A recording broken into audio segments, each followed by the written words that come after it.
Good evening, everyone, and welcome to another of your spooky sessions with me, your host, Heather Gold. I do apologise for the lack of me being on screen tonight, but I'm afraid the swelling in my face hasn't calmed down, and my right eye is particularly sore. So I've decided just to give you a backdrop of the candles that would normally be behind me, but as you can see from filming, they're quite alive and what have you. They're not just standard picture of candles. They're quite alive, and as you can see, there's my hand there just to prove that everything's alive and what have you. So tonight, I'm going to bring you your two stories. The first one is going to be a suggestion given to me by our Candice, to say thank you again to Candice for the suggestion for the Headless Horseman. So I'm going to give you what I found out about that, and then I'm going to go into episode 5 of I Was a Priest in the Vatican and We Summoned a Demon. So I hope that you are all keeping well. It's the start of your weekend. It's now approaching midnight, which is, the witching hour. So without further ado, I'd like to ask you to sit back and relax while I tell you the story, the background of the Headless Horseman, while my cats have their mad half hour. They're chasing each other all around the place. Yeah, you can hear them growling at each other. They're just having a mad moment. So, please, I'm now going to begin with the Headless Horseman, and I do hope you enjoy what I've found. The Headless Horseman appears in many stories from European folklore. In America, the image was popularised by Washington Irving's short story, The Legend of Sleepy Hollow. Since then, the horseman has appeared in many movie adaptations. The most widely accepted image of this ghostly figure is a man dressed in black who rides atop a black horse and carries a jack-o'-lantern under his arm, which serves as his primary weapon, though he can also be seen carrying an axe or a sword. Now, as I say, in American folklore, in Irving's short story, the Headless Horseman was a Hessian soldier in American Revolutionary War. Now, a Hessian soldier was initially a soldier of German descent from the region of Germany called Hesse-Darmstadt. It was a German fighting force of elite soldiers who came over to help America win the Revolutionary Wars in the 1800s. So he was killed in battle when a cannonball knocked off his head and has since been seen as a spirit. He won't cross the church bridge, and the story climaxes with his famous pursuit of Ichabod Crane, who disappears mysteriously from Sleepy Hollow. Now, in Celtic folklore, the Irish Duchan, or the Dark Man, is a headless fairy, usually riding a black horse and carrying his head under one arm, or holding it high to see at a great distance. He wields a whip made from human corpse's spine. When the Duchan stops riding, a death occurs. The Duchan calls out a name, at which point the named person immediately perishes. In another version, he is the headless driver of a black carriage. A similar figure, the Gan Chian without a head, can be frightened away by wearing a gold object or casting one in his path. The most prominent Scottish tale of the Headless Horseman concerns a man named Ewan, decapitated in a clan battle at Glen Channair on the Isle of Mull. The battle denied him any chance to be a chieftain, and both he and his horse are headless in accounts of his haunting of the area. In the Walt Disney film Darby O'Gill and the Little People, a headless Dulhan appears driving a quaspoder, or death coach, which carries souls to the afterlife. In English folklore, Sir Gawain and the Green Knight is a Middle English poem which utilises a decapitation myth. In this medieval story, the Green Knight rides into King Arthur's court and dares any knight to behead him with his own axe. After he is beheaded, the knight simply picks up his head and rides back out carrying it. Finally, in German folklore, these are German legends from the Brothers Grimm. One is set near Dresden in eastern Germany, and in this tale, a woman from Dresden goes out early one Sunday morning to gather acorns in a forest. At a place called Lost Waters, she hears a hunting horn. When she hears it again, she turns around to see a headless man in a long grey coat sitting on a grey horse. In another German tale set in Braunschweig, a headless horseman called the Wild Huntsman blows a horn which warns hunters not to ride the next day because they will meet with an accident. In some German versions of the Headless Horseman, he seeks out the perpetrators of capital crimes. In others, he has a pack of black hounds with tongues of fire. And that's what I've been able to find out about the Headless Horseman. But the most famous one that I know of, obviously, is from the Tales of Sleepy Hollow with Ichabod Crane and his various escapades with the Headless Horseman there. Very spooky all around, I think you've got to admit. Anyway, that's that particular story there. I'm now going to continue with your serial, which is I'm a Priest at the Vatican and we're going to summon a demon. This week we're at episode 5. Now, if you remember from last week, Father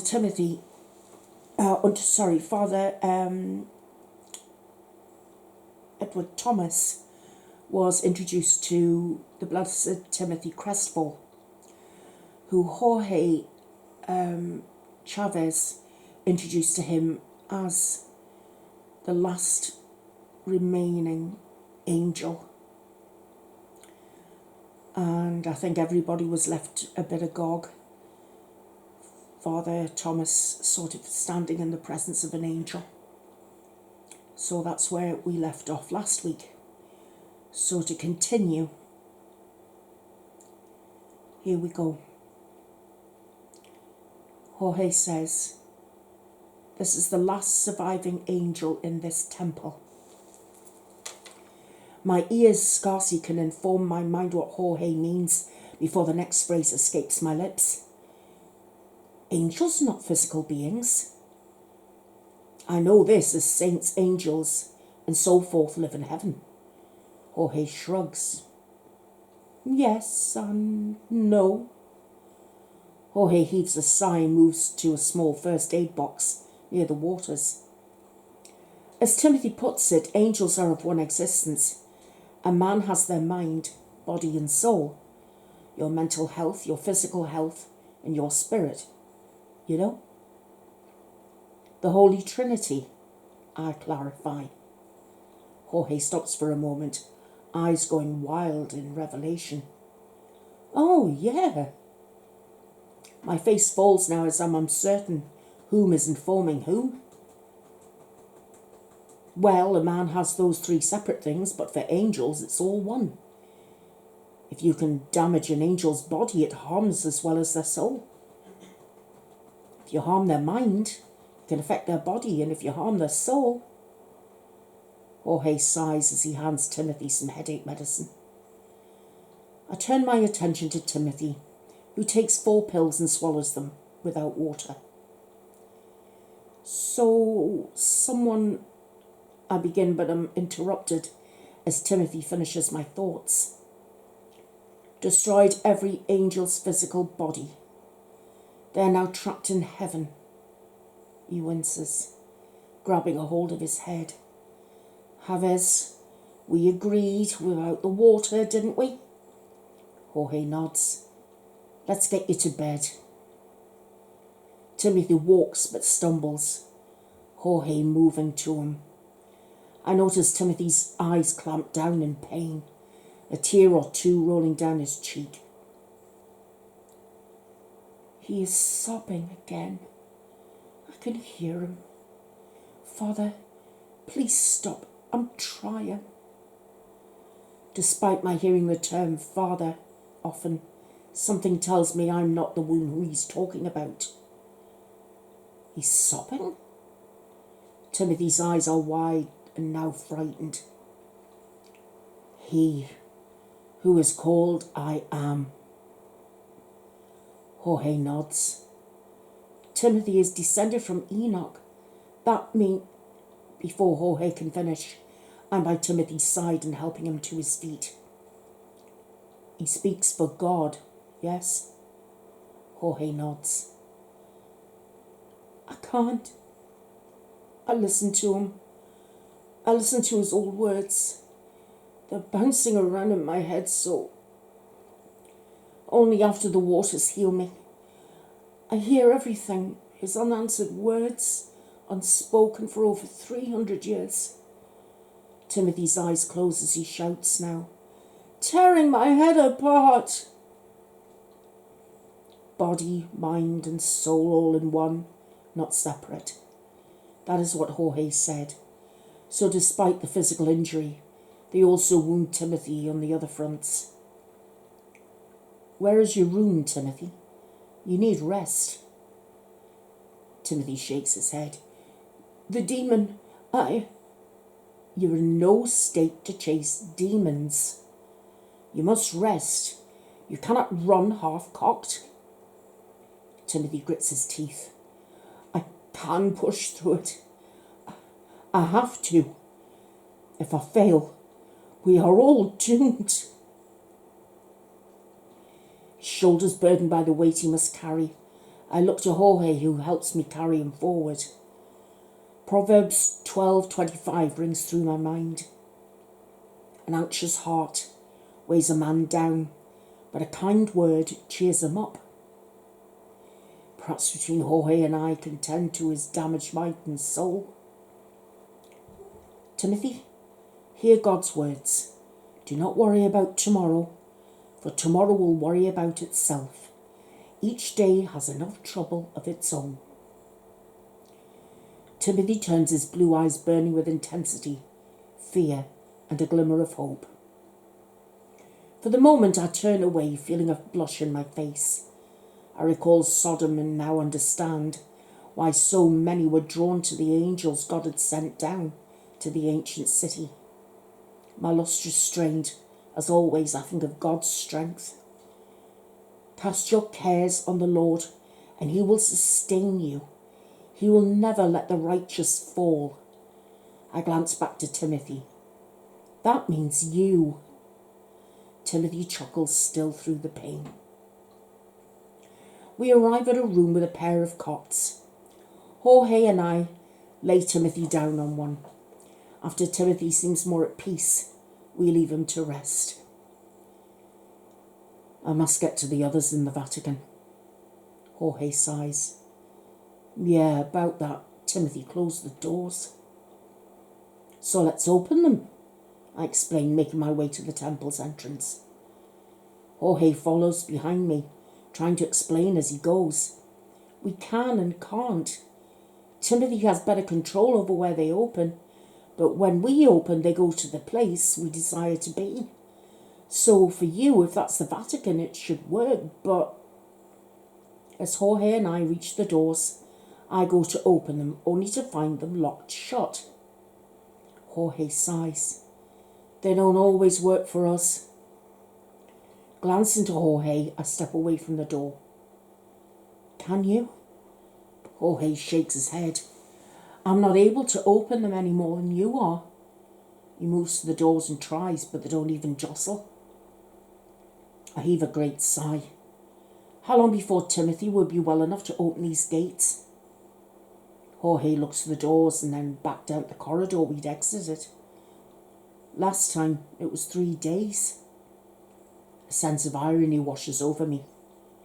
3 days to rise? That makes sense.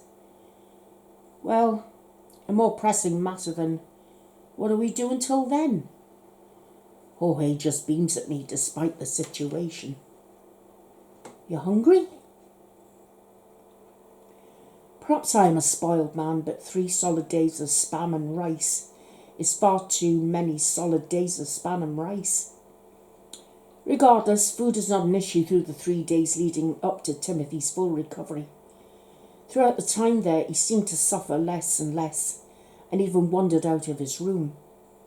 I followed him on one odd jaunt as he walked to an area of the temple I had not seen him go to. What I saw shocked me.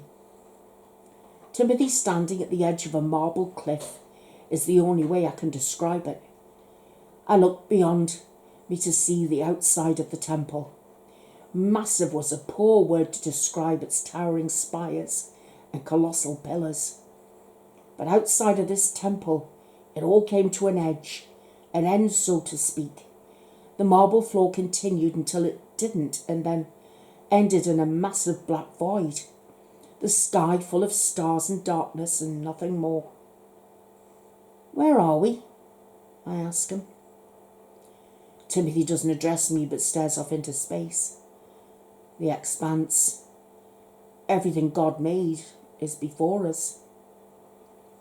As I walk next to him, I can see no familiar constellation or heavenly body. Where is this temple?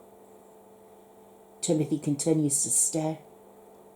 The centre of the universe, at least the habitable part. I could only nod and look out in wonder. Timothy walks back inside. I smell spam, is all he says as I walk back inside. As I trail behind Timothy, I ask a simple question. What is Chavez? A man? An angel? Are you companions? Pause for a moment. Lovers? Timothy doesn't stop walking. Chavez is for all intents and purposes the new curator of the temple. He's a human, a good man, a God-fearing man. He keeps me grounded. Timothy scrutinises me. He's a companion, a partner, an assistant, not a lover. Timothy turns from me as we continue. I would have thought you, as a priest, would be against such things. Silence fills the air for a few moments as I try to find the most appropriate way to explain myself. I've taken a vow of chastity as they expect of any priest. The church always views homosexual behaviour of 2 men as a sin, but all pleasures of the flesh are sin. I look to him. Marriage, however, is not a sin. Marriage allows for the pleasures of the flesh with one's wife or husband because such an expression of love and devotion. I chuckle as I explain. The church also isn't naive. We understand most married couples haven't had sex on their wedding night alone. Timothy seems waiting for a point. I confess. I am, homosexual, but again, celibate. However, I feel that if I were to find someone to love, well, Timothy stopped walking and I do the same. God is love, I finish. Timothy smiles and continues his walking. I love a woman named Sophia. She thinks I'm deployed and human. She's smart, hard to trick. He looks down, face falling. And if I do ever consummate my love with her, my gifts go to our child. I'd lose everything. My heart skips a beat or two as I realise why there is a line of Enoch. God allows Enoch children, but all other angels are not. Timothy nods. The Nephilim. You are Nephilim, I realise. Timothy nods. Enoch was the only angel allowed to continue to have children, but to prevent what happened before God flooded the world, there can only be one true child of Enoch at a time. Timothy eyes his wings. If I do what I want, if I do the selfish thing, then the only hope we have is to wait until my child becomes of age. He shakes his head. I can't place that on my child.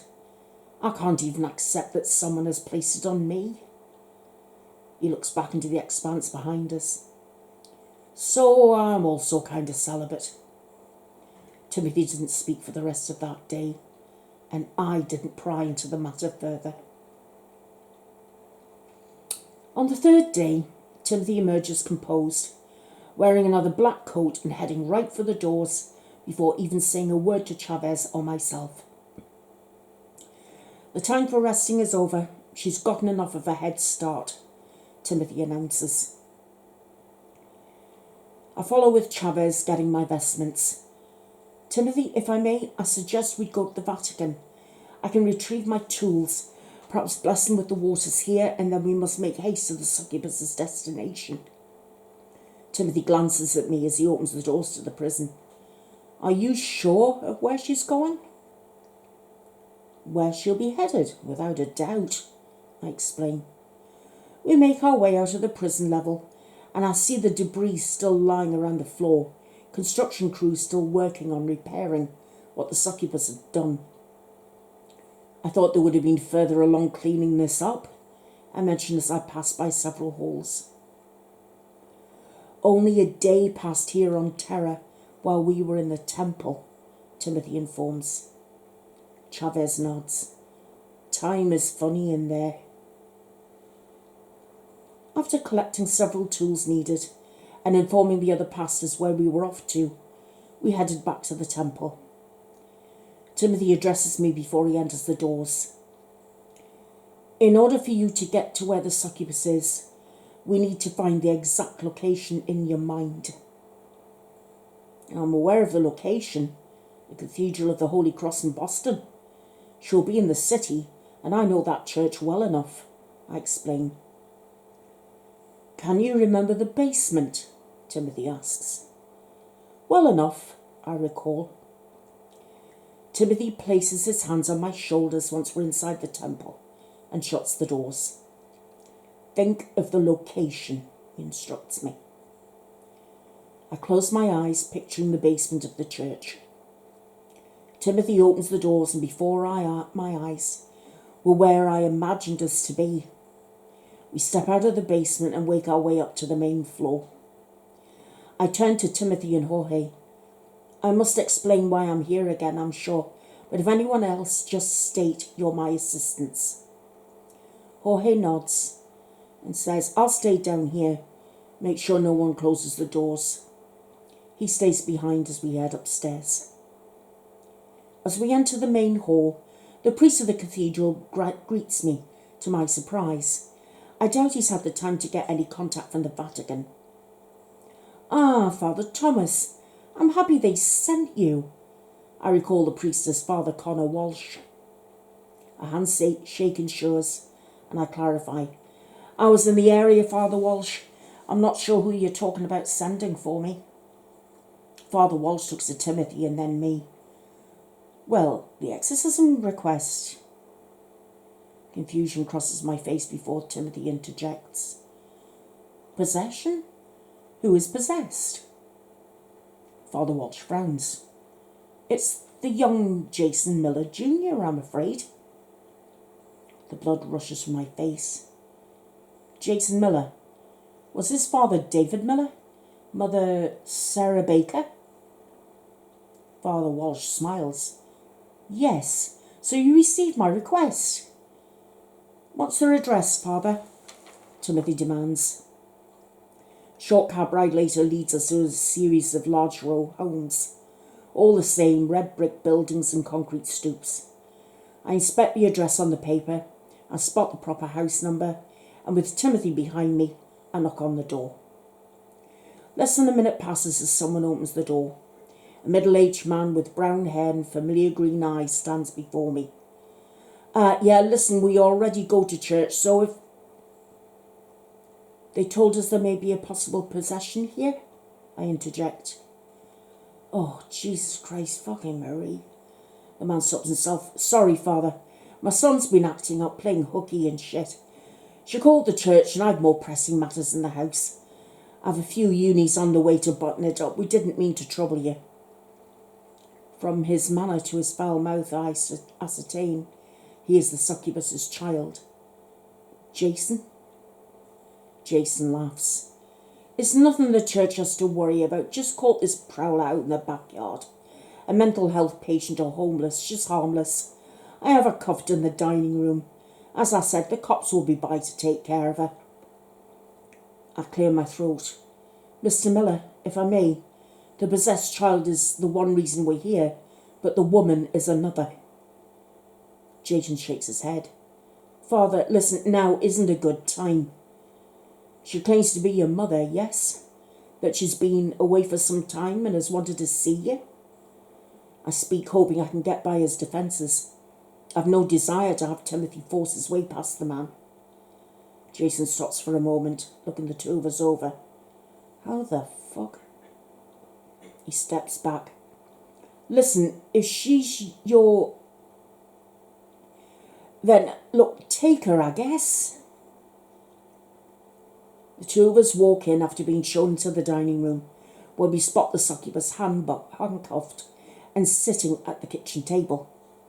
She's in human form, however, her horns hiding, her clothes looking like those of a vagrant's. She addresses us, frowning. Not here, please. You know why I'm here. No one is getting hurt. Timothy has a seat across from her. And you know why I'm here. The succubus closes her eyes tight, a tear rolling down her cheek. Just leave me be, okay? I've no desire to open the gate. I want to be with my family. Jason follows us in. So, yes, Sarah. These nice folks from the church said they know you. Maybe you can head back with them. The succubus gives Jason a sweet look. Jason, honey, you haven't finished telling me about how you became a detective. You see what I mean, Father? She's claiming to be my mother, who died right after I was born, I might add. Jason is addressing me. The succubus continues, ignoring the later part of Jason's response. What about your father? I'd like to see him. I'm sure he could prove who I am to you.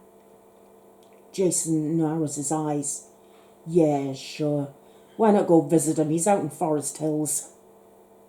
Her face falls, and she looks away from us. Where's Forest Hills? Timothy asks me. My throat clears as I inform Timothy. It's a cemetery. The front door opens, and I overhear an exasperated woman. Junior, please, for the love of God. I turn to see a woman in her mid-30s, dirty blonde hair, and a rather large coat opening the door as a boy rushes into the house, the spitting image of his father. He runs into the room and stops dead upon seeing all of us in the dining room. The boy's face is still, his eyes looking far away, yet focused on an eerie stare. A stare I'm well accustomed to. Out of nowhere, he grins a vicious and unnerving grin. Hello, Father. Jason goes to pick his child up, but seems unable to lift him off the floor. Junior, stop with this bullshit, okay? Lazy whore, the child spits out. Jason now crouches in front of his son. Watch your mouth there, Junior. Don't make me pop you one in front of the father, okay? With inhuman strength, the boy flings his father across the room, and he lands on the table before us. I check Jason's pulse to see he's still alive. Jason! The mother of the woman shouts as she runs to her husband. The incubus stands up. Leave them alone! He's going to Fuck you in so many new holes, whore, the boy informs. Succubus freezes. Just leave them alone, okay? I want you to be free for a short time. My holy water at the ready. I fling a good amount on the child.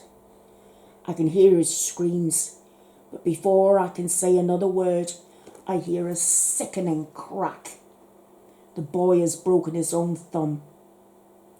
The next spritz, I break another finger. My eyes narrow. Most demons cause little harm to their vessels. At least not like this. Junior, what did you do? His mother shouts. Consoling the mother is all I can think to do at this point, before the child speaks again. Jerusalem, in the Temple Mount. The gate is there.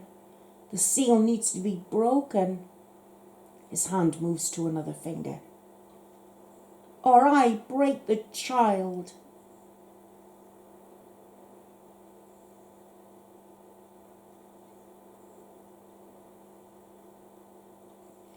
And that, my friends, is the end of episode 5. So we have quite a situation here, don't we? The demon's possessed Sarah Baker's grandson. And it's starting to physically hurt him. Unless the demon gets its own way. So, we'll have to see what happens in episode 6 next week. Well, it looks like our time together has come to an end for another week. Yes, I know, I can hear you. Yes, do you want to say bye-bye to the people? Right, I think that's Pharaoh saying goodnight to you all. And I do hope you've enjoyed tonight's stories. And I also hope that you'll tune in next week. Yes, do you have any suggestions for next week's stories?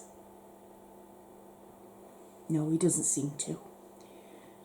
If anyone does have a suggestion for next week's stories. Oh, you do now, do you?